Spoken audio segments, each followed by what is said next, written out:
Bonjour, je suis Maria-Louisa Romano, chef de l'action éducative citoyenne et culturelle au Musée McCord. Alors, au nom du Musée et d'Héritage Montréal, je vous souhaite la bienvenue à notre dernière table ronde de la série Échanges urbains pour la saison 2023-2024.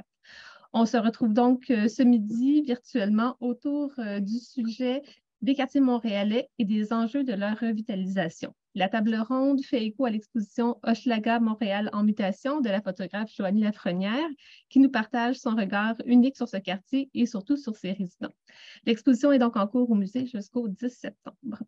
On vous accueille virtuellement aujourd'hui à partir du musée McCord-Stewart, situé au centre-ville de Montréal, et par conséquent, je tiens à reconnaître que le musée est situé sur un territoire fréquenté et occupé depuis des millénaires par les peuples autochtones et qu'il n'a jamais été cédé par voie de traité. La nation Kanien'kehá:ka démontre toujours un profond attachement envers ce territoire qu'elle nomme Tiohtià:ke.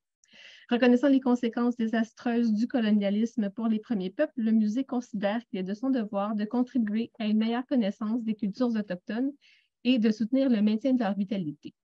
Je prends quelques minutes pour présenter les trois invités qui discuteront de la thématique.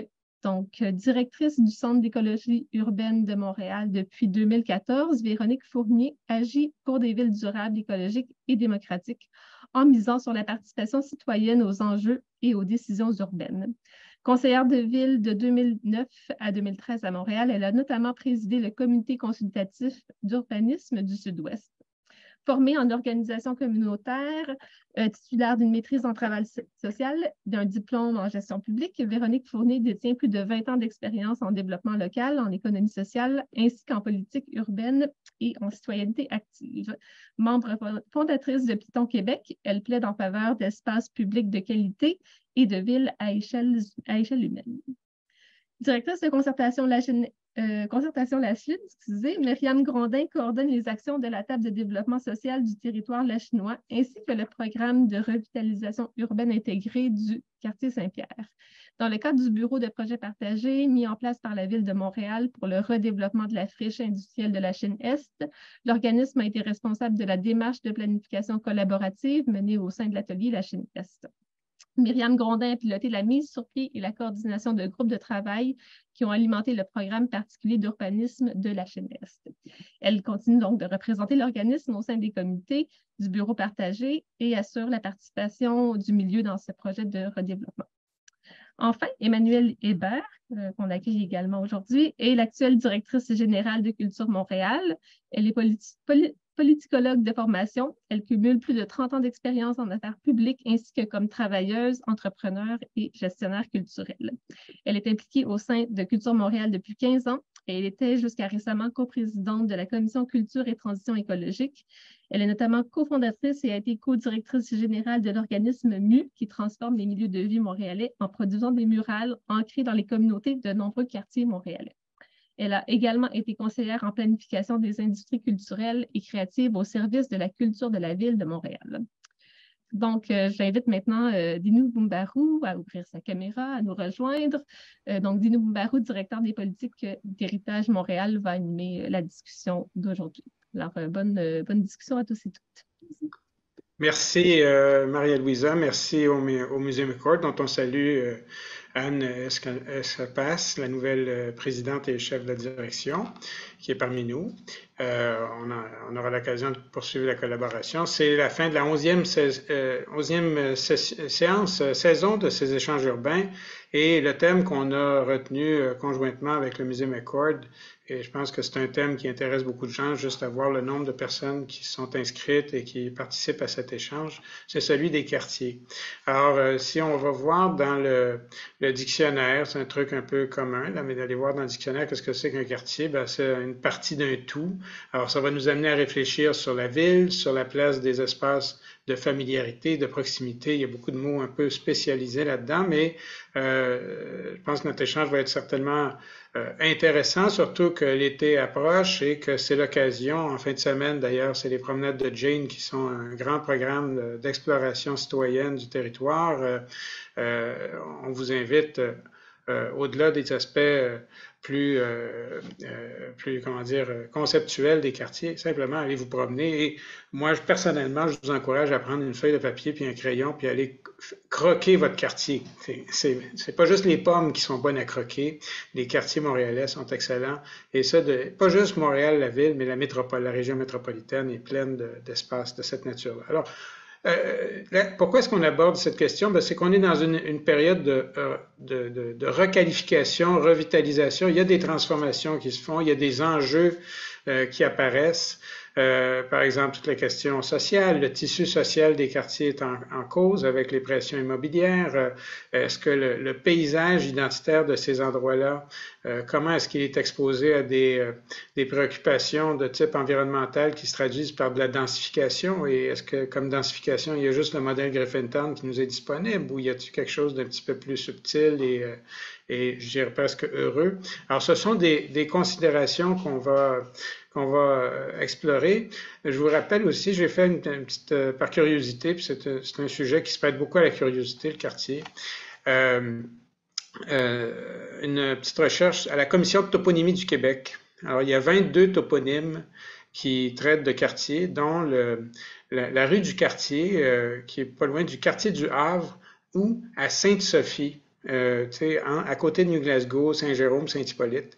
Alors, je ne sais pas où est-ce qu'ils ont découvert un Havre, mais ça nous rappelle aussi que le mot quartier est un mot prisé. D'ailleurs, le quartier 1030 a donné naissance au boulevard du quartier il y a quelques années dans une conférence. Je me suis fait ramasser après avoir dit que c'était pas un vrai quartier. Les gens disent non, c'est pas vrai. Il y a une boulangerie, il y a des restaurants, on peut se promener, il y a des trottoirs, puis ici et là, il y a une piste cyclable. Donc, est-ce que c'est ça l'ADN d'un quartier, une boulangerie, un restaurant, des trottoirs, puis une piste cyclable? Il faudra peut-être se poser des questions. Puis notre échange n'est pas l'occasion de terminer sur ce débat. Puis d'ailleurs, on vous encourage à prévoir, suivre dans les municipalités. Il y a notamment à Montréal, il y a la mise à jour du plan d'urbanisme qui s'en vient. Ce sera une occasion de réfléchir à ce paysage réel dans lequel on habite.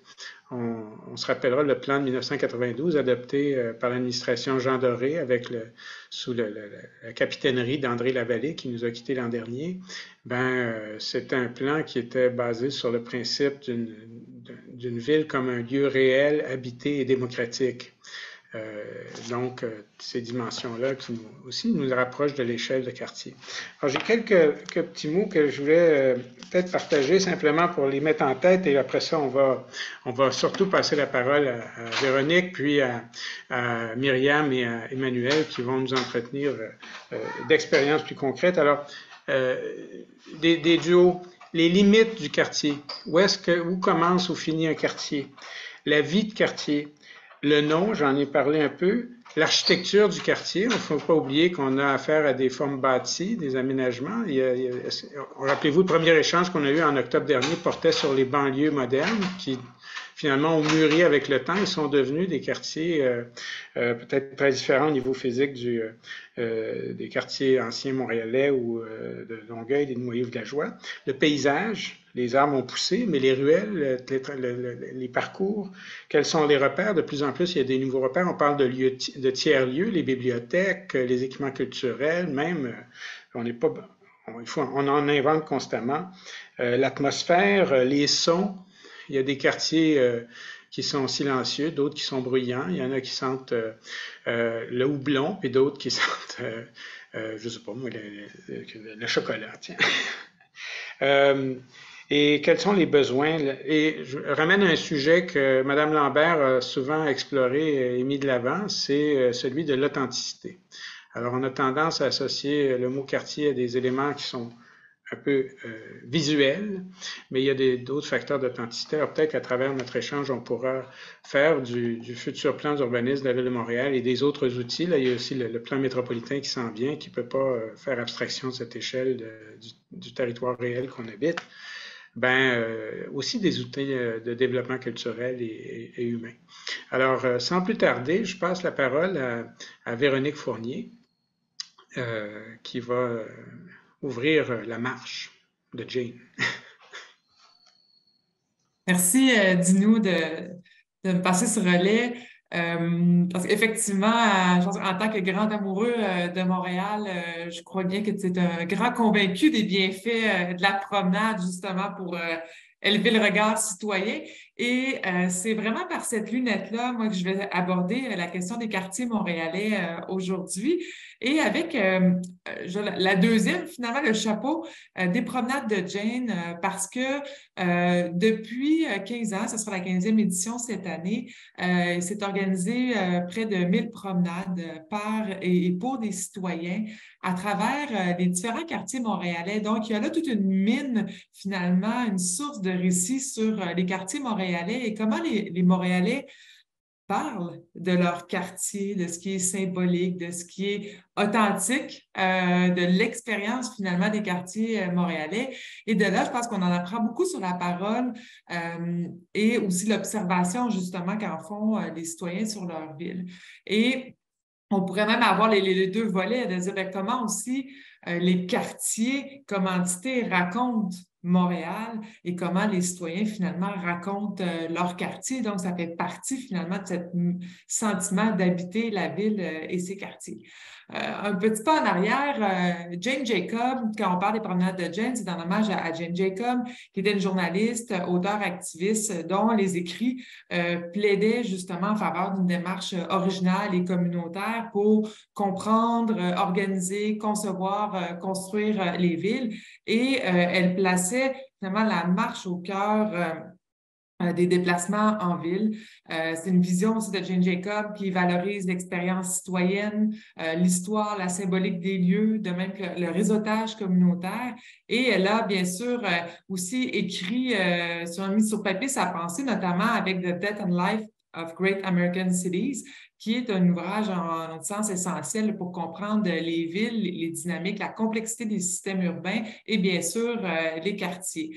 Donc, c'est en 2006, alors son décès, qu'un groupe d'amis ont décidé en hommage à sa vision et dans l'idée de continuer à animer le legs de la pensée de Jane Jacob, de créer les promenades de Jane, qui aujourd'hui, les premières éditions, pardon, ont lieu à Toronto, et aujourd'hui, il y en a à travers le monde, dont Montréal, qui est une des villes où il s'en déroule le plus.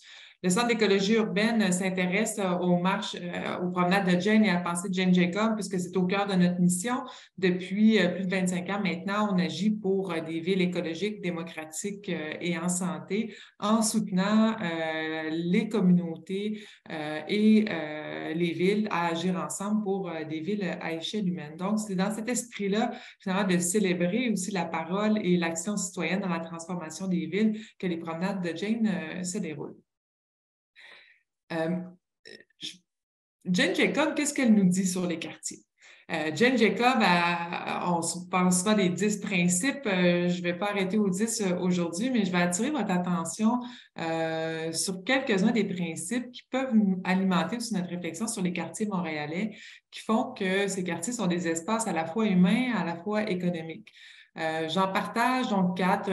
Je pense qu'on connaît tous, qu'on le cite bien ou non, la pensée de Jane Jacob sur les yeux sur la rue, Eyes on the Street, et où elle met finalement la circulation piétonne tout au long de la journée dans les rues, dans l'espace public, comme étant une manière bien sûr d'animer, de créer l'écosystème social, mais également d'avoir des yeux vigilants sur qu'est-ce qui se passe sur la rue, sur la sécurité, sur la de l'espace public.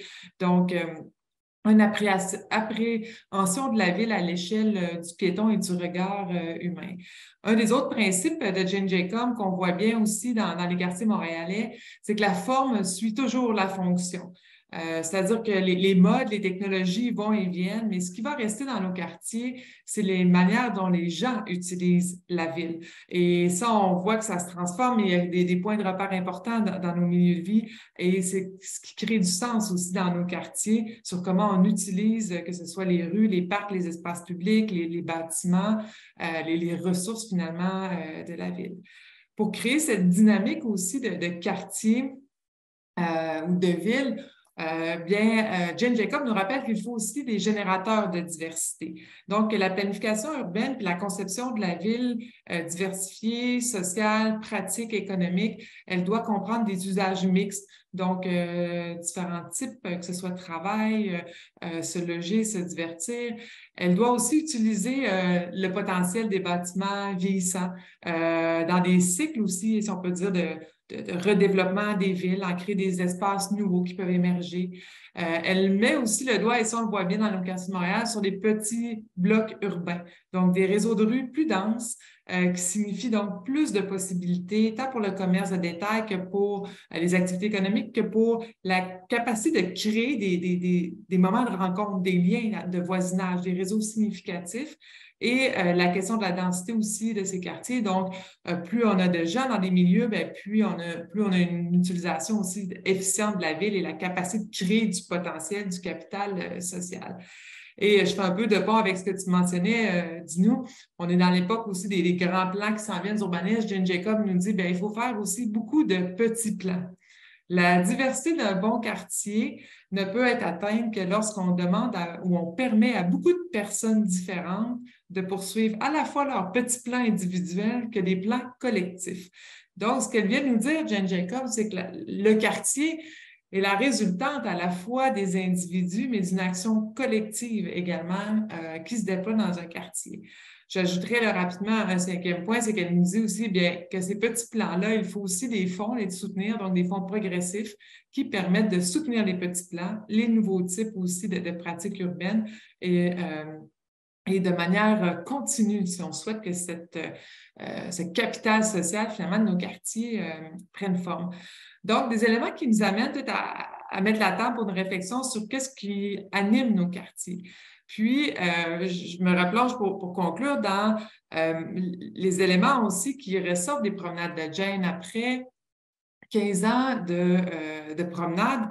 Ce qu'on se rend compte aussi, c'est que les citoyens nous parlent de Montréal tant sous l'angle de leur communauté. Je prends cet exemple. On a une promenade cette année qui va se dérouler sur la rue Jean-Talon-Est dans l'arrondissement de Saint-Léonard, où les citoyens finalement organisent une démarche, une promenade sur la revitalisation du quartier, comment les groupes communautaires aussi y participent, quels sont les potentiels de la revitalisation de l'Est. Donc, des thèmes, je pense, qui sont transversaux au fil des 15 ans sur les artères commerciales, sur comment on en crée finalement des liens au cœur de nos milieux. Une autre promenade, et c'est un thème qu'on voit souvent, comment les Montréalais parlent de leur quartier, c'est toute la question de la nature en ville. Cette année, il y aura une promenade sur les arbres aussi qui nous raconte la vie urbaine. Montréal est reconnue comme une ville verte, grâce entre autres à sa canopée, son réseau de parcs, si on pense au parc du Mont-Royal, mais l'ensemble aussi, la courte pointe des parcs locaux. Comment on regarde ces espaces-là, est-ce qu'ils passent inaperçus, comment ils sont occupés, nos arbres, même dans nos villes. Je me disais récemment, malheureusement, avec le verglas, on a perdu souvent des grands amis, des gens qu'on voyait tous les jours dans nos parcs ou dans nos rues, puis tout d'un coup, ils ne sont plus là. Mais ça fait partie de l'expérience citoyenne également et comment on aborde nos quartiers. Dans les promenades de Jane, il y en a de tout type. Au fil des 15 ans, comment elle nous raconte les quartiers de Montréal. Mais ce qu'on a pu voir, c'est qu'après 15 ans, les promenades ou les citoyens, ce ne sont pas que les citoyens des quartiers centraux qui souhaitent raconter leur quartier, les mouvements sociaux, les luttes. Ce ne sont pas non plus que des promenades qui tournent leur regard vers le passé, mais qui sont pour la plupart aussi très criantes d'actualité. Je donnais l'exemple de la revitalisation de Jean-Talon-Est, mais on pourrait avoir dans Pointe-Claire aussi sur le Boisé Fairview. Ce que les promenades aussi nous disent, c'est qu'il y a des thèmes qui sont chers aux Montréalais dans leur quartier. La nature en ville, la culture et le patrimoine, les enjeux d'habitation, de transformation, de densification sont des thèmes qui reviennent aussi annuellement par des citoyens qui souhaitent animer des réflexions critiques. Alors, je terminerai là-dessus. Ce qui ressort des promenades de Jane de nos quartiers de Montréal, c'est la solidarité, le tissu humain de nos quartiers et que les quartiers sont faits à la fois de repères physiques, mais également des repères de personnes, de milieux de vie, d'histoire. Et donc, il y a la ville, bien sûr, bâtie, mais il y a la ville habitée qui contribue à faire des quartiers de Montréal ce qu'ils sont aujourd'hui. Merci, Véronique. J'en profite pour rappeler un anniversaire du jour. Là, c'est bien sûr l'anniversaire de Georges Moustaki. Là, il y a des gens qui admirent ce personnage-là. Puis, ou de Bing Crosby, mais c'est surtout l'anniversaire de Nicolas Machiavel. Alors, pourquoi Machiavel apparaît dans cette discussion? C'est que dans son livre Le Prince, Machiavel dit très clairement que seuls les citoyens sauront défendre leur cité.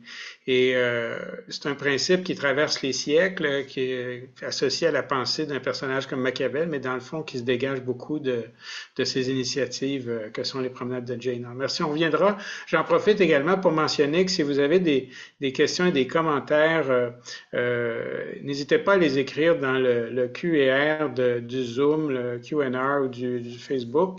On ne va pas pouvoir tout traiter, mais c'est toujours apprécié parce qu'on ramène ça dans la discussion. Alors, sans plus tarder, Myriam Grondin, la Chine. Bonjour. Alors, bonjour tout le monde. Pas d'ingérence ici, là, du tout, du tout. Donc, bonjour tout le monde. Je suis très heureuse d'être parmi vous aujourd'hui. J'aimerais commencer tout d'abord par vous parler de la table de quartier Concertation La Chine. Donc, tout d'abord, nous sommes une table de concertation en développement social, multiréseau, multisectoriel. Donc, Concertation La Chine rassemble une quarantaine de membres, des organismes communautaires, des institutions, des citoyens. Puis, notre mission, c'est de développer des projets qui sont concertés, puis qui vont améliorer les conditions de vie des Lachinoises et des Lachinois. Puis, les différents projets portent sur divers enjeux urbains, que ce soit le déploiement d'un système alimentaire, la sécurité urbaine, la lutte contre le racisme, la revitalisation urbaine, ça peut être la transition socio-écologique, donc c'est très large. Puis, parfois, on va avoir des projets qui vont se rajouter, des projets d'envergure, et c'est le cas de l'écoquartier La Chinesse, qui est notre étude de cas aujourd'hui. Donc, j'aurais besoin d'avoir la carte, si c'est possible, le fond de carte. Donc, j'aimerais juste dire quelques mots sur la Chine et sur le territoire du futur projet d'écoquartier La Chinesse. Donc, dans un instant, vous devriez avoir... Oui, voilà. Donc, le plan de la Chine, en fait, c'est uniquement l'Est de la Chine qui est à l'écran à l'heure actuelle. Donc, dans ce territoire de l'Est de la Chine, il y a actuellement plusieurs projets structurants à vocation publique en cours de planification. Donc, on a l'échangeur Saint-Pierre, on a le projet de transport structurant, certains appellent la ligne rose, donc il y a une étude de faisabilité là, actuellement. Il y a le réaménagement de la rue Notre-Dame, il y a l'aménagement du parc riverain. Et ce sont tous des projets qui sont à proximité, sinon voisins, du futur écoquartier. Puis le futur écoquartier, vous pouvez le voir en pointillé rouge, on voit le territoire. Donc, c'est plus de 60 hectares, 63 hectares en fait, à requalifier. On retrouve au sein de cette friche industrielle 2 noyaux villageois, 2 maisons de chambre également. C'est un secteur qui cumule plusieurs vulnérabilités sociales, donc pauvreté, désert alimentaire, îlots de chaleur, pour en nommer là, que quelques-uns. Vous pouvez voir également sur le plan les quartiers environnants. Donc, on a le Vieux-Lachine, on a Provo, on a Saint-Pierre, l'ancienne ville Saint-Pierre, qui sont aussi des quartiers qui font face à différents enjeux sociaux. Puis aussi, c'est intéressant de comprendre la population de la Chine, si on se base sur des données de 2021, c'était 46 428 habitants. Et lorsqu'on regarde les prévisions pour le nouvel écoquartier, on s'attend à accueillir environ entre 15 et 20 000 personnes. Donc, c'est un projet qui va avoir un impact considérable sur le futur de la Chine. Puis, ce quartier, alors, en devenir, pose 2 questionnements majeurs. Donc, la première question, c'est comment requalifier cette friche qui a une implantation industrielle en un projet mixte, un projet qui va être porteur, un projet qui va être inclusif et qui va être ancré dans le territoire et dans le patrimoine de la Chine. Puis la deuxième question, c'est comment intégrer ce projet de façon cohérente avec le tissu urbain et social existant de la Chine. Donc, j'ai séparé un peu les enjeux en 2 catégories. Donc, des enjeux qui sont vraiment reliés à la requalification de la friche industrielle en elle-même, donc à l'intérieur du périmètre. Donc là, on parle d'enjeux de conservation et de mise en valeur du patrimoine. On va parler d'infrastructures municipales, d'équipements collectifs, d'espaces verts, de contamination des sols, de mobilité. Puis, on peut aussi avoir des enjeux très importants en lien avec l'intégration, comme j'ai dit, dans le tissu urbain et social, mais aussi le rayonnement du futur projet sur le reste du territoire lachinois. Donc, la complémentarité des services et des commerces, notamment de la rue Notre-Dame, puisqu'elle va se poursuivre au sein de l'écoquartier, l'appropriation de ce futur écoquartier par les citoyens existants qui habitent à proximité ou au sein du futur écoquartier, les enjeux de gentrification, donc naturellement de hausse de loyer, mais aussi une gentrification économique, une éco-gentrification, et le désenclavage et l'intégration du quartier Saint-Pierre au reste de la Chine.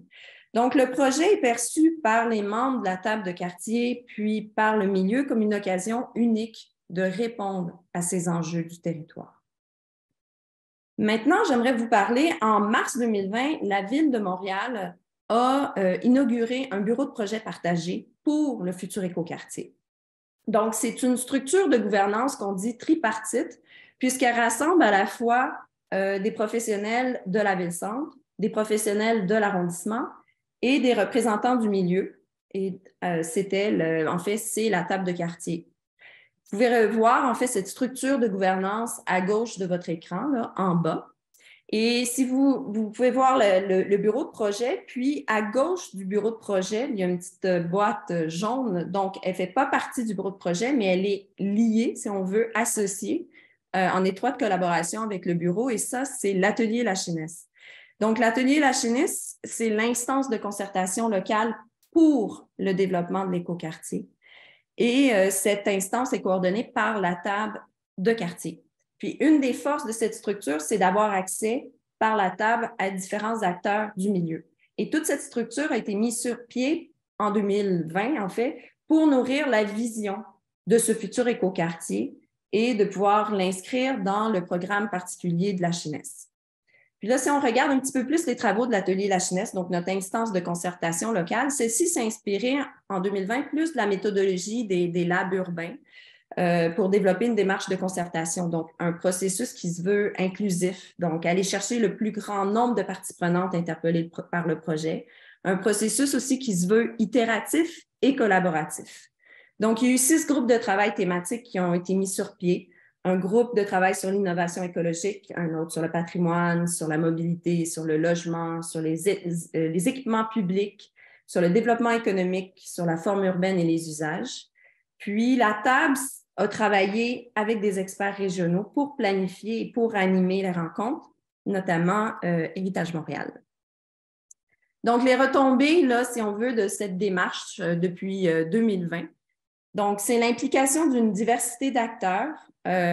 Plus de 100 acteurs ont participé à ces différents ateliers qui se sont échelonnés sur près d'un an, ce qui a permis d'aborder et de lier un grand nombre de thématiques économique, sociale, patrimoniale.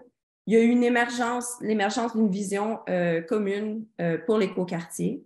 Il y a 94 grands objectifs qui ont été établis collectivement, puis ceux qui pouvaient se traduire spatialement ont été intégrés dans un plan d'ensemble. Et ce plan d'ensemble est devenu la pièce maîtresse du programme particulier d'urbanisme qui est en cours d'adoption. On a aussi l'établissement d'une communauté élargie, donc le milieu lachinois à l'heure actuelle est prêt et mobilisé pour les prochaines phases du projet. Puis, on a la gouvernance partagée qui va se poursuivre là, pour la phase de mise en œuvre. Donc, en m'appuyant un peu sur cette étude de cas, sur ce qui s'est déployé depuis 2020, je pense qu'on peut dire que cette gouvernance tripartite, en tout cas une innovation dans la gouvernance, fait partie des moyens pour développer puis garder une certaine authenticité, pour essayer de trouver justement de l'innovation pour répondre aux enjeux sociaux. Puis, je voudrais aussi mentionner qu'il y a des projets sur les quartiers adjacents qui sont déjà menés en concertation par les différents organismes communautaires de la Chine, par les groupes de travail. Puis, ils sont une force vive qui est disponible puis qui est complémentaire aux différentes initiatives là, du bureau pour une revitalisation qui est réussie. Donc, voilà, dis-nous. Merci, Myriam. on a affaire ici à la notion d'un nouveau quartier. Puis je me rappelle dans les échanges en 2020, là, il y avait notamment des discussions avec des gens venus de Strasbourg en France qui travaillaient sur les écoquartiers là-bas, qui avaient été étonnés et vraiment très intéressés, là, pas dans le mauvais sens du terme, de voir à quel point à Montréal, la notion d'écoquartier était proche de celle de patrimoine. Alors qu'eux autres, ils sont tellement orientés éco qu'ils oublient que le lieu a une histoire, puis que souvent c'est un point d'appui formidable pour faire quelque chose de plus. Alors, c'est un secteur j'invite tout le monde à suivre ça. Là, peut-être, pour l'instant, c'est un secteur un peu qui peut apparaître ingrat, mais il y a une expérience là, qui est absolument regarde, qui est en train de se produire, dont on espère qu'elle va en inspirer d'autres, à Louvain-Est, dans le nord de la ville, le site de l'ONF là, va faire l'objet d'une démarche. En plus, c'est un équipement formidable au niveau patrimonial national. Là. Et bien entendu, l'Est de l'île de Montréal, comme rappelait Véronique tantôt. Alors, sans plus tarder, Emmanuel Hébert, Culture Montréal. Alors, on se connaît, donc on se salue, mais on est là pour t'écouter, puis après ça, on va avoir un petit échange. On a déjà des questions qui nous viennent. Merci. Merci. À toi la parole. Merci, Dino. Merci pour l'invitation. Un petit mot peut-être sur Culture Montréal pour ceux qui ne nous connaîtraient pas et pour illustrer notre rapport potentiel aux questions abordées aujourd'hui. Donc, CM fêtait son 20e anniversaire l'année dernière en tant qu'organisation citoyenne indépendante et non partisane. C'est aussi le Conseil régional de la culture pour la région de Montréal. On ressemble tout citoyen qui reconnaît le rôle fondamental de la culture dans l'essor de la métropole, puis on contribue vraiment à ancrer la culture au cœur de son développement. On comprend la culture dans une approche large, je pense que c'est important de le dire puisque ça va influencer le reste de la présentation, les arts et le cœur créatif, bien sûr, les industries culturelles et créatives, mais aussi le design, l'architecture, l'aménagement, les loisirs culturels ou le patrimoine. On a aussi une approche où on va ancrer la culture au cœur du développement transversal de la ville, donc le développement économique, social, environnemental ou en aménagement. Donc, on concerte, on mobilise des acteurs diversifiés, tant à l'échelle métropolitaine, centrale que locale. On est aussi un laboratoire d'idées, donc on réfléchit sur les politiques publiques, puis on fait de la représentation puis un travail d'influence auprès des décideurs et des instances publiques des 3 paliers de gouvernement. Une de nos spécificités et sur laquelle on peut s'appuyer sur nos actions, c'est nos 5 commissions permanentes qui réunissent 200 personnes pour penser l'action culturelle et la métropole culturelle de demain, donc la citoyenneté culturelle, l'art public, le cadre de vie, la transition et le numérique. Et dans nos fondements, on évoque aussi un triangle qui lie le milieu culturel, les citoyens et le territoire. Et c'est sur cette base-là que Culture Montréal est intervenue ces dernières années sur de nombreux enjeux touchant les quartiers, dont notamment les ateliers d'artistes ou l'équité des équipements culturels ou le rôle des écoles. Donc, évidemment, vous ne serez pas surpris de savoir qu'on aborde la question par le prisme de la culture, notamment quel rôle jouent les artistes dans la cohésion et l'identité des quartiers, comment s'assurer qu'ils habitent et créent dans une pluralité de quartiers, pas uniquement dans la fameuse ligne orange, comment maintenir l'authenticité urbaine et sociale qui génère du sens, accroît la résilience, mais aussi assure une ouverture vers l'autre, donc vers les autres quartiers, et comment on incarne le nous à différentes échelles. Et dans le cas d'intervention culturelle ou design d'aménagement, aussi comment mitiguer les effets de gentrification, qui sont trop souvent corollaires. Donc, je vous propose qu'on y réfléchisse par 3 piliers qui sont interconnectés et qui reconnaissent le rôle de la culture comme un liant, puis aussi un instrument d'expression d'identité individuelle et collective. Ça fait assez écho aux paroles de Jane et donc à la présentation de Véronique. Donc, on va l'approcher par le cadre de vie, les notions de vitalité culturelle et aussi de citoyenneté culturelle. En ce qui concerne le cadre de vie, le cadre de bâti aussi, donc avec les membres de notre commission, qui est coprésidée d'ailleurs par Dino et Marie Lessard, on documente puis on réfléchit aux différentes façons d'aménager la ville en intégrant leur dimension de nature plus culturelle. Et c'est particulièrement pertinent dans un contexte de nouveaux plans d'urbanisme, comme tu le mentionnais. Par exemple, le rôle des écoles. On croit que les écoles, c'est des lieux de transmission culturelle qui sont sur l'ensemble du territoire, souvent situés au cœur des villages ou des quartiers, qui informent nos façons de vivre ensemble et qui influencent notre manière d'habiter notre quartier. Il faut en faire un lieu culturel vivant, puisque c'est un lieu de transmission, et aussi comment on peut penser à mutualiser les espaces puis partager une culture commune. La culture, ça permet aussi de vivre la ville à tout moment, l'hiver, la nuit, mais est-ce que les quartiers sont vraiment adaptés à ça? Les gens qui travaillent en musique dans les salles de spectacle vous répondraient que non, parce que c'est souvent des cohabitations qui sont complexes. Il y a aussi des liens importants à faire avec les enjeux de mobilité, la mobilité culturelle, la promenabilité, mais aussi des fois la juxtaposition entre différents déserts, les déserts culturels en termes d'équipement, mais aussi les déserts alimentaires ou de canopées en termes d'accès à des parcs. Sans oublier aussi tous les enjeux liés au patrimoine et qui font un quartier, autant le bâti que l'immatériel ou le naturel, la connexion entre le fleuve et les citoyens, et qui font foncièrement partie de l'authenticité et de l'identité d'un quartier. Il y a aussi des îlots institutionnels importants dont les usages pourraient être repensés, qui pourraient avoir des fonctions culturelles. Donc, pour nous, revitaliser un quartier, c'est aussi s'inscrire dans une vision temporelle longue, sur le temps long, autant en regardant un peu dans notre patrimoine, dans le rétroviseur, mais aussi en se projetant. Puis, si on le désincarne de ça, bien, on se retrouve un peu à reproduire des quartiers universels qui se ressemblent. L'autre élément important pour nous, c'est toute la notion de vitalité culturelle. C'est un des objectifs de Culture Montréal, évidemment, de contribuer au positionnement de Montréal comme métropole culturelle à l'échelle internationale, mais aussi sur l'ensemble de l'île.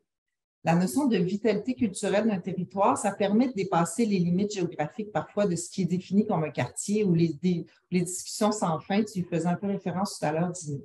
Et d'ailleurs, elle a été reprise par la Ville qui l'intègre dans ses pratiques maintenant.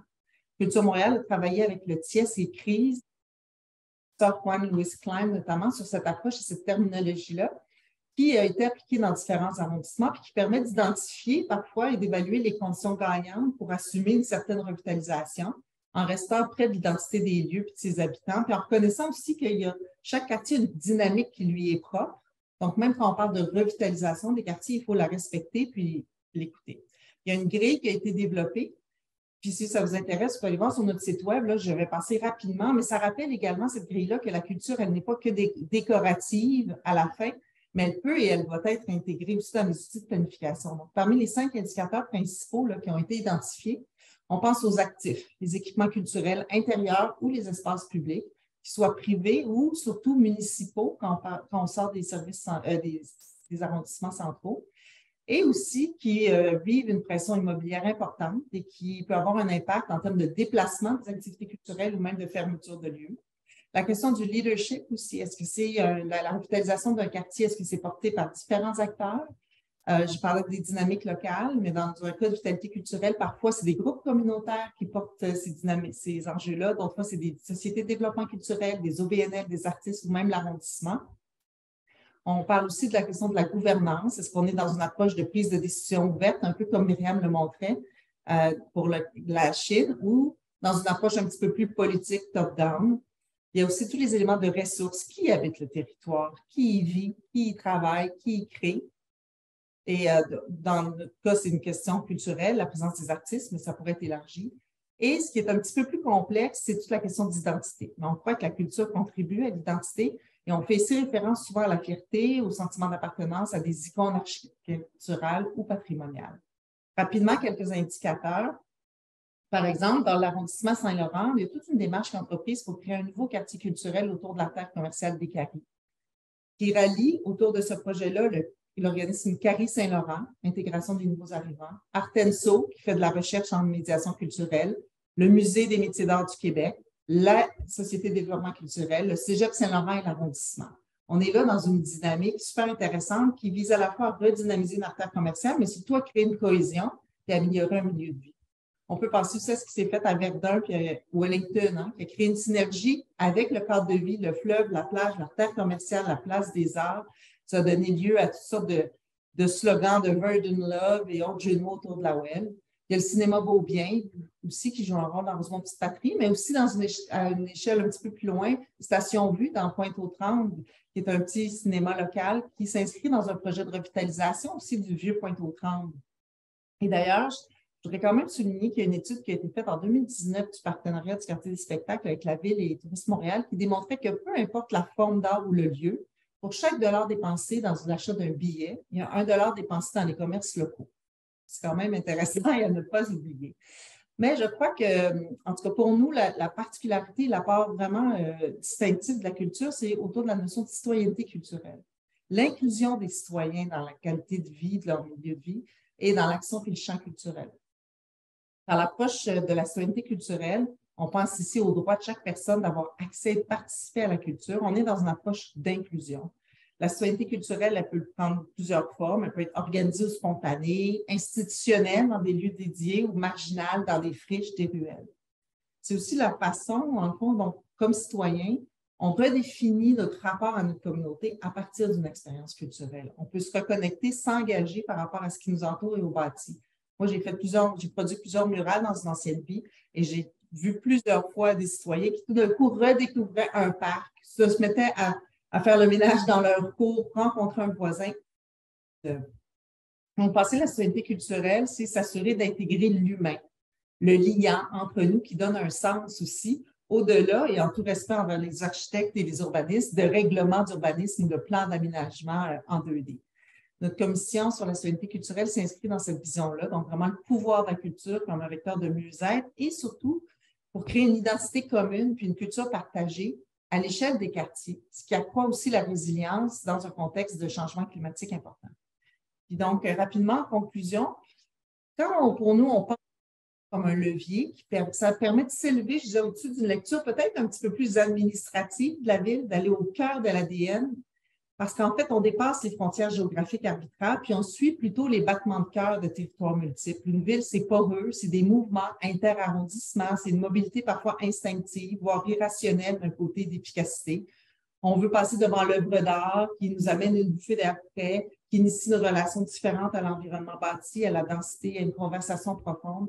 C'est aussi miser sur l'importance de la beauté au quotidien, qui est trop souvent sous-estimée, mais qui fait la différence dans les quartiers et dans notre envie d'y habiter et d'y être engagé. Donc, bien que les enjeux d'équité et de résilience environnementale soient centraux dans la revitalisation des quartiers, pour nous, miser sur à la fois la citoyenneté, la vitalité et les cadres de vie, c'est mettre l'humain, encore une fois, le vivant au centre des décisions. Puis on croit que comme ça, on va peut-être réussir à garder un petit peu plus l'authenticité des quartiers parce qu'on va avoir généré un engagement puis une fierté, puis on va avoir reconnu la part des citoyens, dont la somme est plus grande que chaque partie. Donc, j'arrêterai ici. Bon. Oui, on imagine que il y a beaucoup de matière là. D'ailleurs, je pense, j'écoute ça puis je me dis ça serait intéressant que la commission cadre de vie, la commission citoyenneté culturelle, un sujet commun à un moment donné. Mais surtout, je pense que Véronique parlait des promenades de Jane qui prenaient une envergure internationale.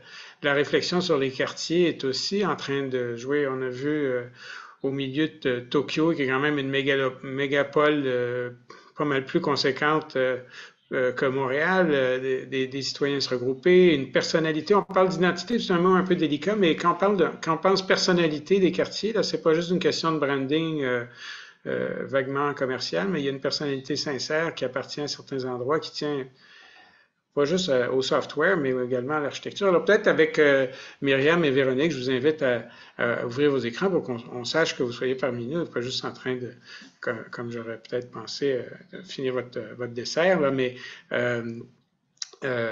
ouvrir la discussion. Cette notion, je vais revenir sur un mot que j'ai amené au début, la notion de limite.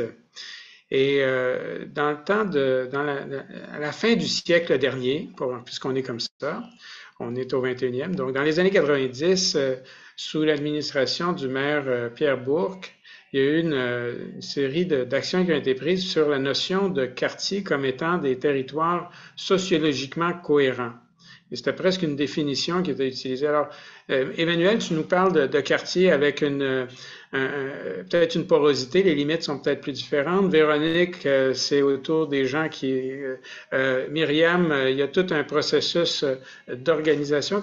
Qu'est-ce que cette notion de limite du quartier vous amène à réfléchir? Parce que dans le fond, elle va se poser à partir du moment où, je prends l'exemple de la ville de Montréal qui appelle Griffintown quelque chose comme au coin quasiment de la rue de Guy et du canal de la Chine, alors que Griffintown, ça s'arrête à de la montagne, c'est tout depuis 2 siècles.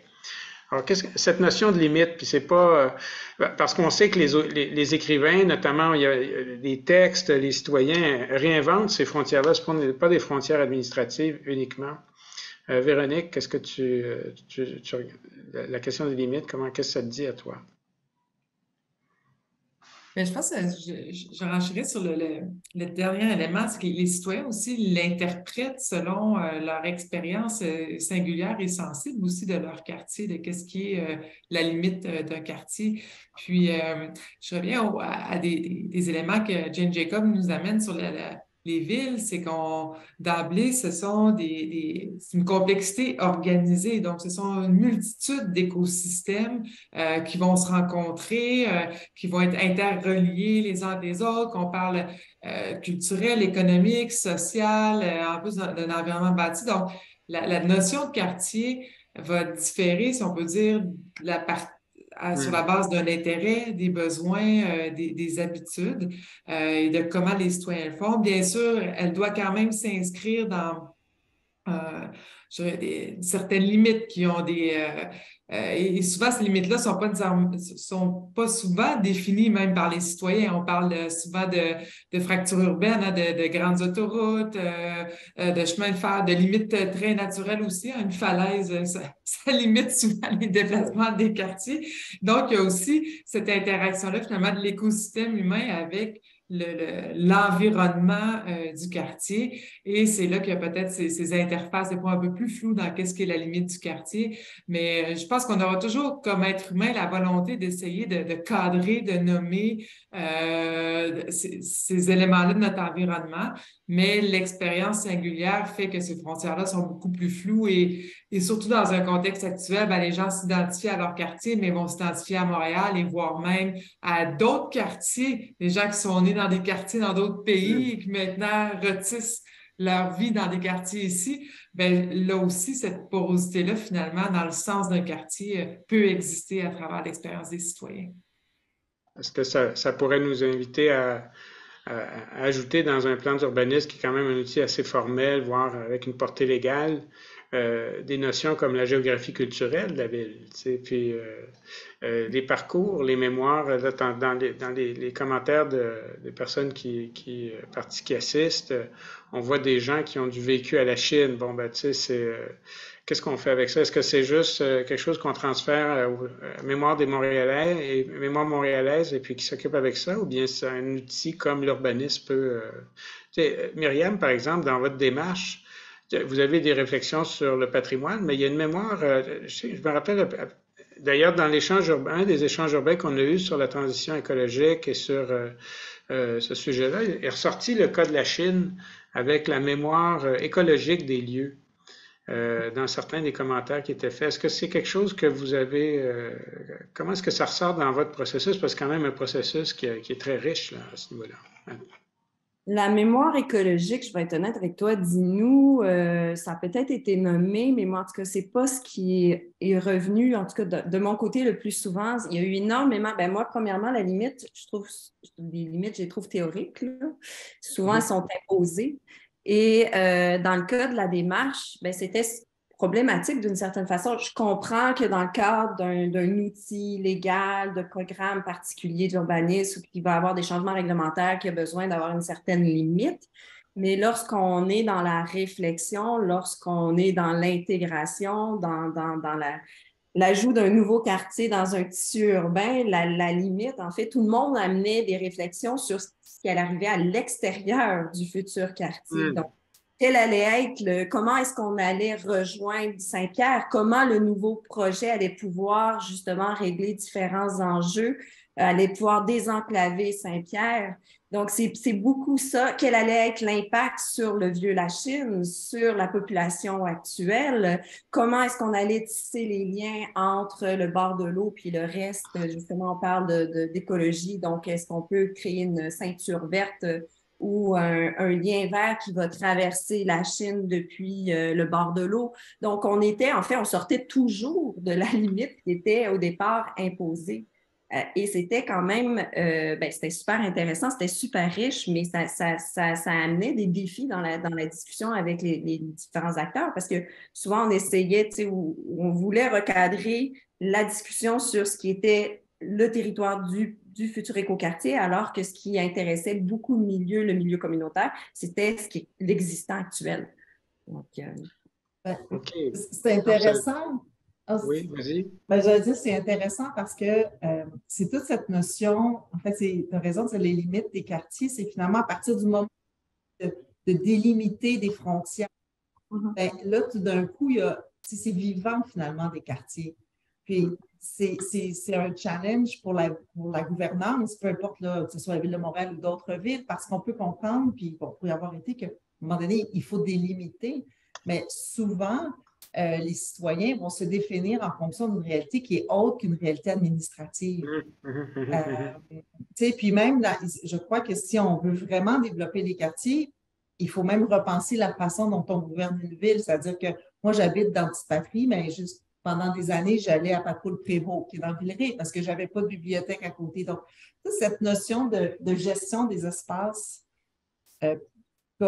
mais par contre, je ne recevais pas chez nous la programmation, évidemment, culturelle, parce que j'étais dans Rosemont-Petite-Patrie, je n'étais pas dans Villeray. Donc, il y a toute cette notion de promenabilité au quotidien qui ne se retrouve pas nécessairement et qui limite parfois la réflexion concertée. Puis c'est vrai, même, bon, après, c'est des échelles, mais c'est même vrai à l'échelle métropolitaine, réfléchir le développement culturel de la région métropolitaine versus Montréal. Bon, après ça se reproduit aussi à l'échelle des arrondissements puis à l'échelle des quartiers. Donc, je trouve qu'il y a quelque chose d'intéressant, puis c'est ce que tu évoques aussi, Myriam. Donc, finalement, on est toujours en relation à quelque chose d'autre. Puis, pour moi, peut-être les limites aussi des quartiers, c'est comment fait-on, je l'ai effleuré, mais on veut développer des quartiers du 15 minutes, parfait, puis comme ça, on n'a plus besoin de sortir jamais parce qu'on peut tout faire, puis c'est nécessaire de repenser notre usage des voitures et tout ça, mais en même temps, comment on fait pour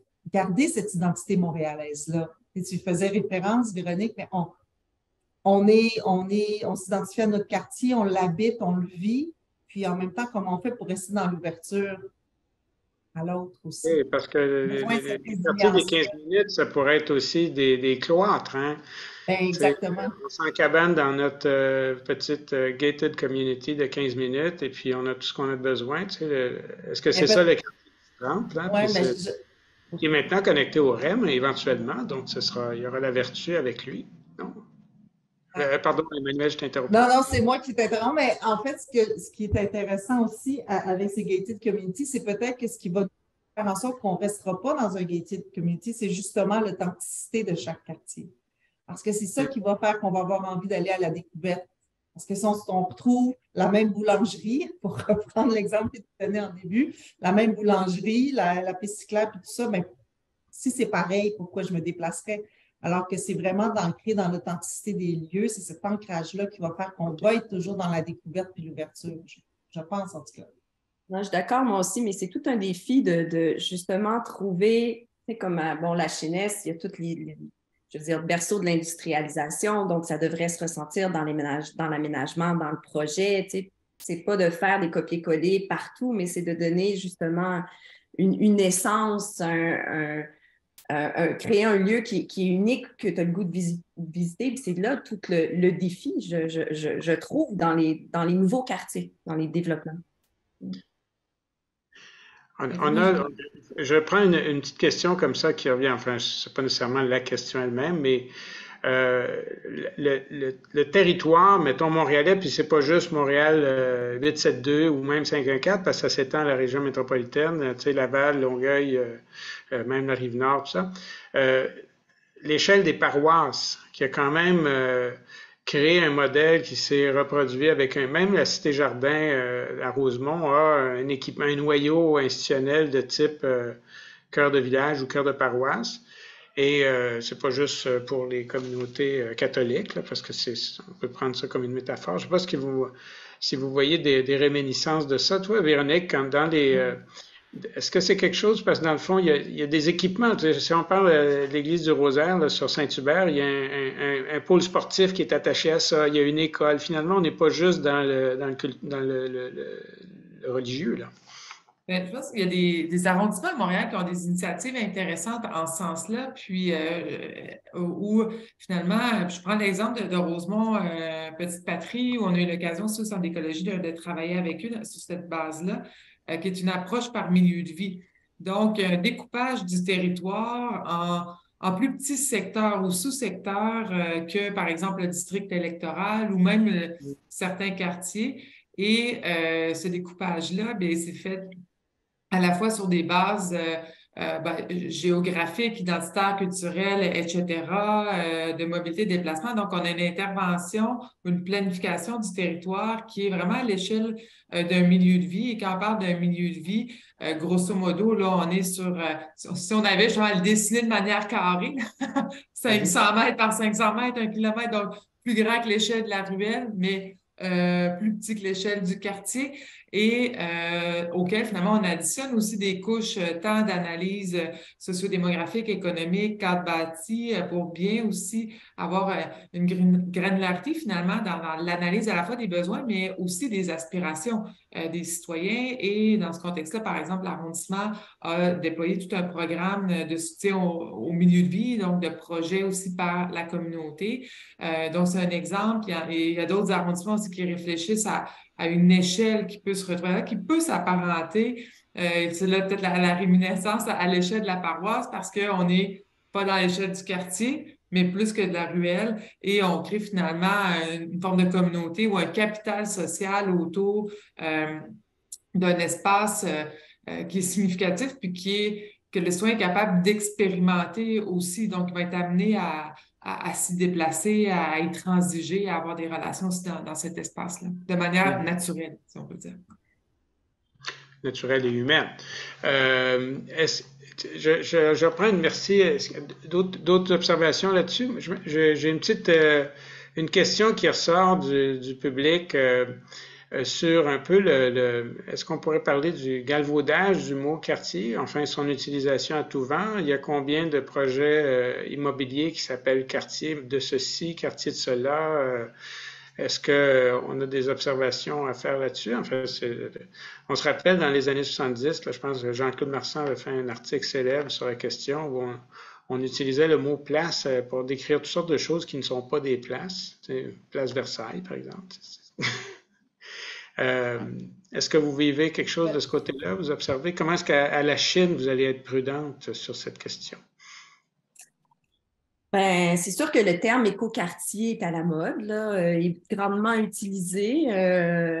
Donc, il y a toute une réflexion. Il y a même des programmes d'écoquartier. Donc, même nous, à la Chine, des fois, on parle d'écoquartier, puis les gens ne savent pas si on parle du programme écoquartier ou si on parle du futur quartier. Donc, il y a un enjeu à ce niveau-là. Je sais qu'il y a une réflexion au sein de la ville, justement, lorsqu'on a commencé, justement, on n'a pas voulu copier les écoquartiers français. Donc, il y a vraiment une volonté de développer la signification là, du terme écoquartier, de l'ajuster à la réalité montréalaise. Donc, il y a toute cette réflexion-là qui est en cours. Mais oui, la question est très, très pertinente parce que c'est comme le mot vert il y a quelques années où pour parler de développement durable, on utilisait le mot vert, mais c'était vide de sens. Donc, il y a cet enjeu-là à prendre en compte. Donc, quelle forme que ça va prendre à la Chine, je ne sais pas. Est-ce que ça va garder le nom écoquartier? Ça va être écoquartier quelque chose, mais je pense que c'est important que ce ne soit pas juste un nom, mais que ce soit qu'il y ait un sens profond qui accompagne le terme écoquartier, donc des enjeux sociaux et autres. OK, merci. Emmanuel? Oui, bien, en fait, je pense qu'il y en aura, mais on ne peut pas l'éviter. C'est-à-dire que nous-mêmes, quand le quartier du spectacle est arrivé, il y a des tours, puis c'est la tour des spectacles. Puis, bon, je veux dire, on n'y échappera pas.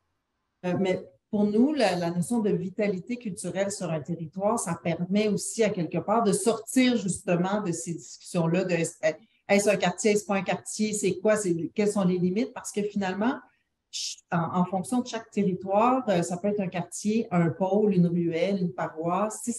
Ça peut s'incarner différemment. Et ce qui fait, dans le fond, si on revient à ta notice au départ, le quartier, c'est une partie d'un tout, mais c'est une partie de notre vie et ça revient aussi au sens que ceux qui habitent ce territoire-là, ils donnent. Et ce sens-là, ben, il peut être porté par un partage de valeurs, par le rôle que la culture y joue, par le sens que ça prend dans nos vies. Et c'est peut-être par là qu'on peut rester, encore une fois, sur cette notion d'authenticité plus que sur l'appellation qu'on peut lui donner.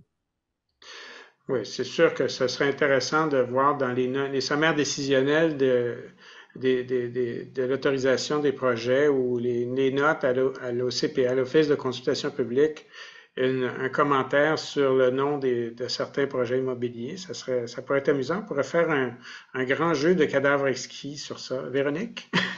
Un peu dans le même sens qu'Emmanuel, puisqu'il faut se poser peut-être la question de qui décide de nommer que c'est un quartier. Oui. Lorsqu'on parle avec des citoyens, puis si on fait par exemple un exercice de cartographie communautaire, ben, les gens on peut le dessiner d'emblée, c'est quoi leur quartier. Ils vont le discuter collectivement ensuite, puis on va être amené à le préciser. Une ville qui décide, par exemple, un PPU du quartier XYZ, ben, il y a déjà une vision d'animer un territoire, d'être davantage que sur un projet immobilier ou une intervention.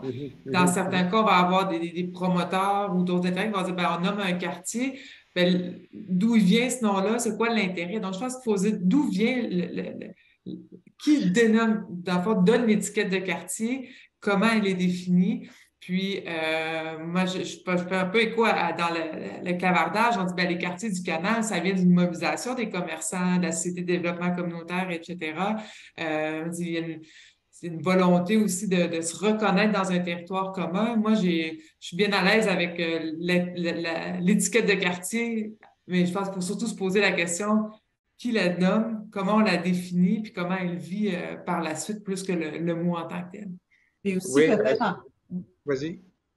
en complément, c'est aussi dans quoi ça s'inscrit. Tu sais, vous en aviez parlé aussi, même qu'on parlait d'occupation transitoire et de requalification d'espace.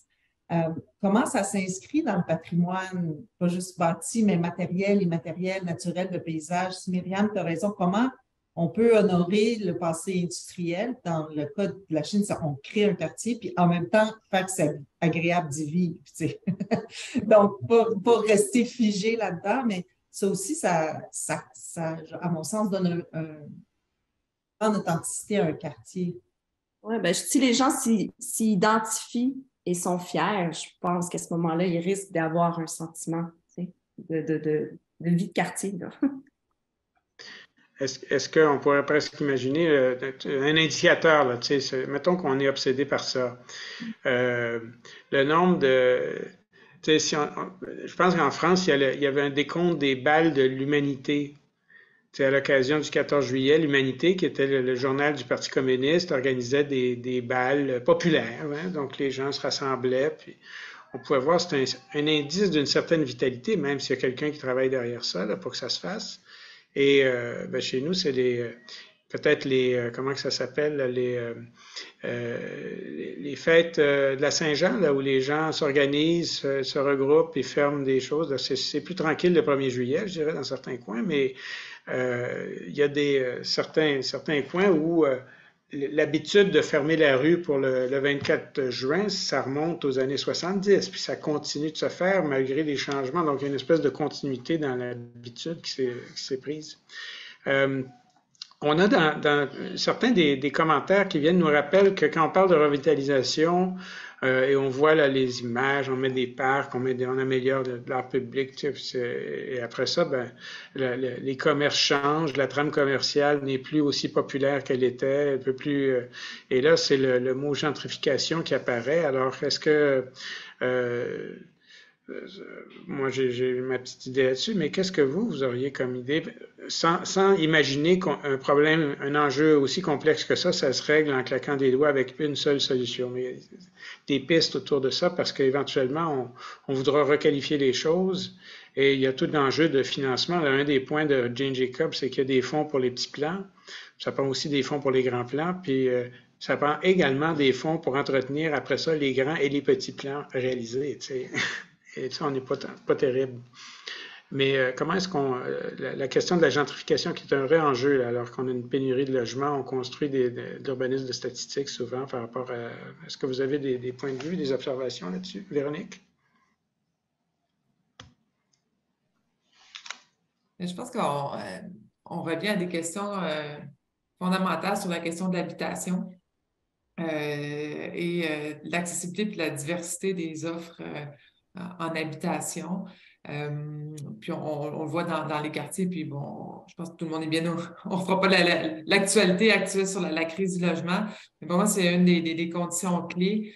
la diversité et la capacité d'offrir là, une offre d'habitation puis dans différents secteurs aussi de Montréal, là, puis sur l'ensemble du territoire.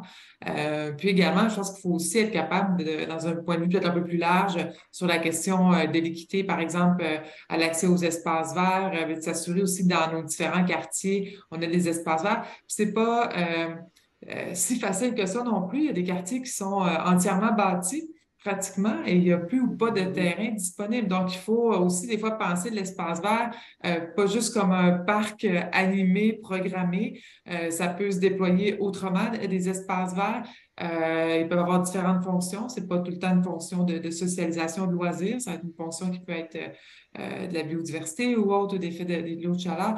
Donc, je prends l'exemple des espaces verts. On pourrait le prendre sur l'ensemble des autres exemples. On est dans des villes qui sont pratiquement bâties à 100%, avec un périmètre urbain pratiquement complété. Donc, la question pour ces enjeux-là aussi, c'est pas de dire ben, qu'est-ce qu'on construit de plus, c'est comment on transforme nos milieux bâtis existants pour trouver des solutions aux enjeux climatiques, aux enjeux d'inégalité, aux enjeux, pardon, aussi de santé autour de ça. Donc, il faut penser sur le même espace urbain des nouvelles fonctions et des besoins très diversifiés. Et celui de l'habitation en est un qui est peut-être je ne vais pas dire le sommet de la montagne. Là.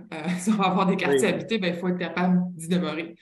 D'y habiter. Il y a une note qui nous vient, qui est notamment en lien avec l'exposition dont Maria-Louisa faisait état au Musée McCord qui se poursuit sur l'importance du commerce, parce qu'on voit aussi comment on peut décaper l'authenticité d'un quartier en délaissant sa trame commerciale de petits commerces pour aller chercher des grandes surfaces ou bien des... et ça, on l'a vu dans un échange urbain précédent où la crainte qui était soulevée, c'était notamment le manque d'espace pour les jeunes commerces. Tu sais, on cherche de l'habitation pour les jeunes familles, mais là, les jeunes commerces en ont plus. Alors ça va poser des questions. J'aimais bien ton point sur la transformation du quartier qui est déjà là. Parce que c'est entre autres le thème petite publicité de l'Agora métropolitaine du 23 mai prochain qui aura un atelier sur la requalification. Qu'est-ce qu'on fait avec quelque chose qui est déjà là? On sait qu'on veut s'en servir comme il faut.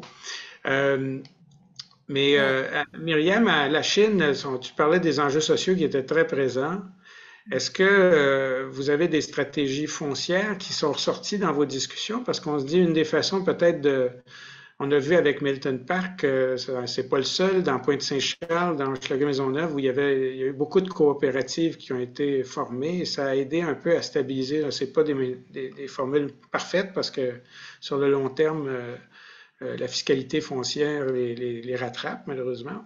Mais est-ce que vous avez des idées qui se dégagent de vos réflexions là, par rapport à ça?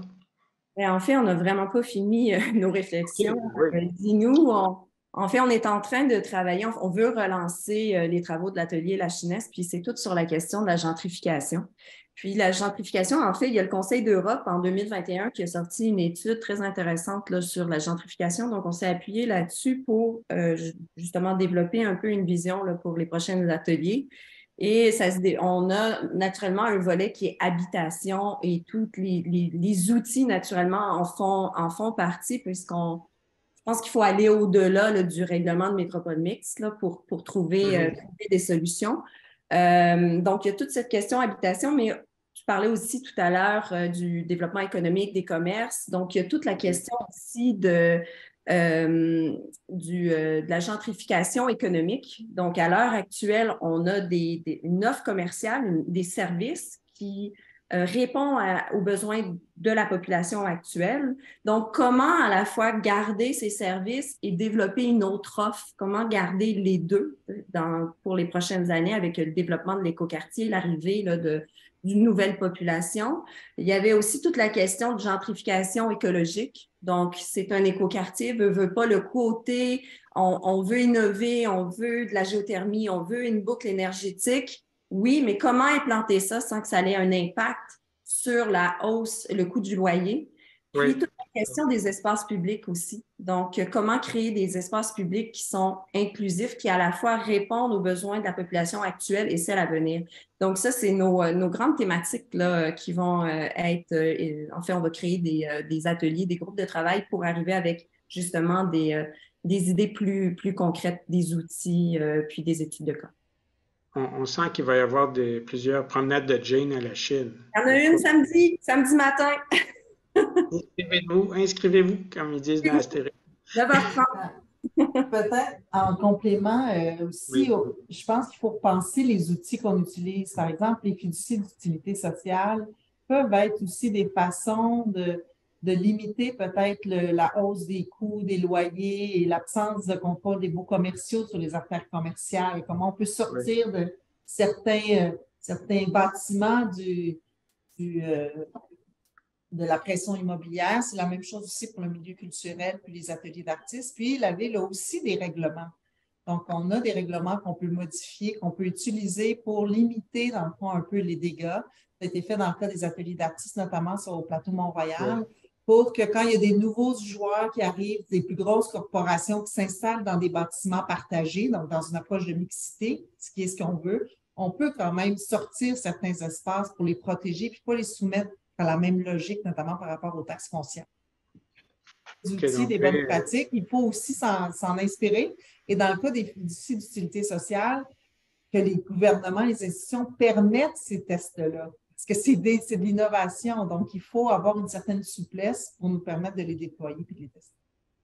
Ben oui, mais dans les commentaires, là, il y a quelques personnes qui citaient le cas d'Angus. Hein, la transformation. Il y a un caractère expérimental dans ce site-là qui a quand même bénéficié de soutien parce que c'était quelque chose qui était un petit peu hors de l'ordinaire. Il faut imaginer qu'il y a eu des mobilisations citoyennes. Là, je parlais d'André-Lavallée, là, il a été actif là-dedans à plusieurs égards. Mais on est en train on se dirige vers 13h15, qui est une heure fatidique. On parlait tantôt des limites, mais ça, c'en est une. C'est sur laquelle on ne veut pas trop déroger parce qu'on sait que ça pourrait aller très loin, mais je peux peut-être vous inviter un mot, un conseil bref sur la question du quartier dans la métropole à la fin. Là. Ça a l'air d'une question de développement, mais ça pourrait certainement être l'objet d'une phrase punch. Alors, on va commencer par Myriam. C'est quoi ta question, quartier dans la métropole? Il faut que je réagisse à ça. C'est ça. Comment l'appartenance au quartier, l'appartenance à la métropole, la Chine, c'est quand même, c'était le répondant de Montréal. Si on regarde, il y a beaucoup à chaque bout du canal, là, c'est séparé à la naissance, pratiquement, à plus petite échelle, mais est-ce que tu penses que vous vous situez à ces deux échelles-là à travers votre démarche? Bien, oui. Nécessairement, toute la question de mobilité, puis on l'a ramené tout le temps à chaque fois parce que effectivement, la Chine a, je veux dire, un lieu de vie incroyable, mais il y a l'enjeu de mobilité. Alors, comment est-ce qu'on se connecte au centre-ville? Comment est-ce qu'on peut justement dépasser l'auto-solo? Alors, clairement, puis aussi, je pense, l'identité, on parle souvent de la mosaïque culturelle, puis je pense que c'est une force qu'on doit bonifier, qu'on doit chérir. Donc, je pense que la Chine contribue grandement à cette mosaïque culturelle.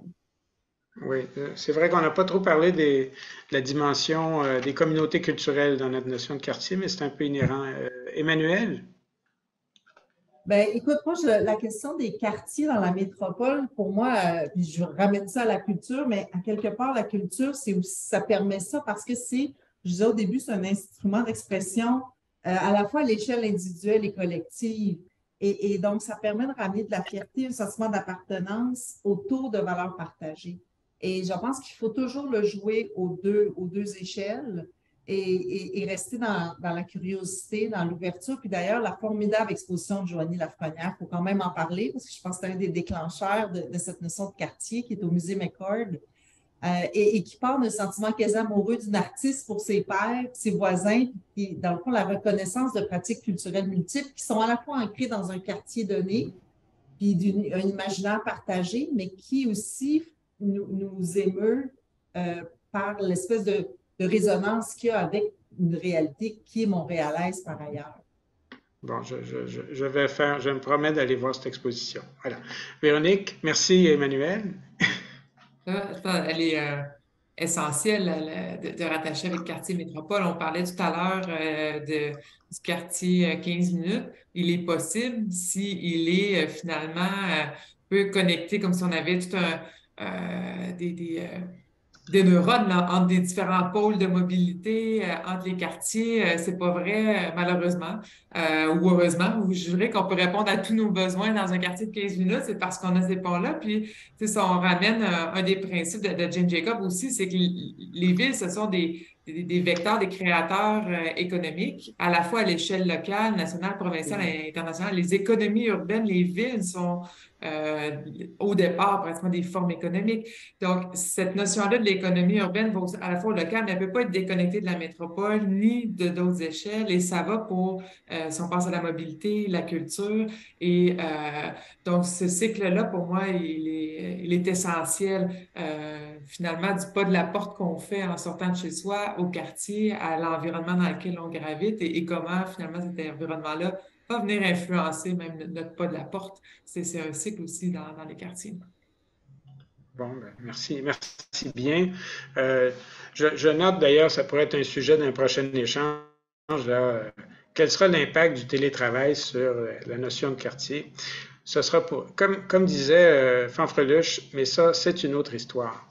Alors, on vous remercie très chaleureusement, Véronique Fournier, Emmanuel Hébert et Myriam Grondin. On vous remercie de votre contribution, d'avoir pris le temps d'être avec nous. Je remercie également les personnes qui ont pris le temps de nous envoyer des questions, des observations dans la boîte de l'échange Zoom. Ce n'est pas qu'on ne veut pas les lire ou passer à travers, mais on s'en est beaucoup inspiré en feuilletant ça. Là. Alors, merci beaucoup.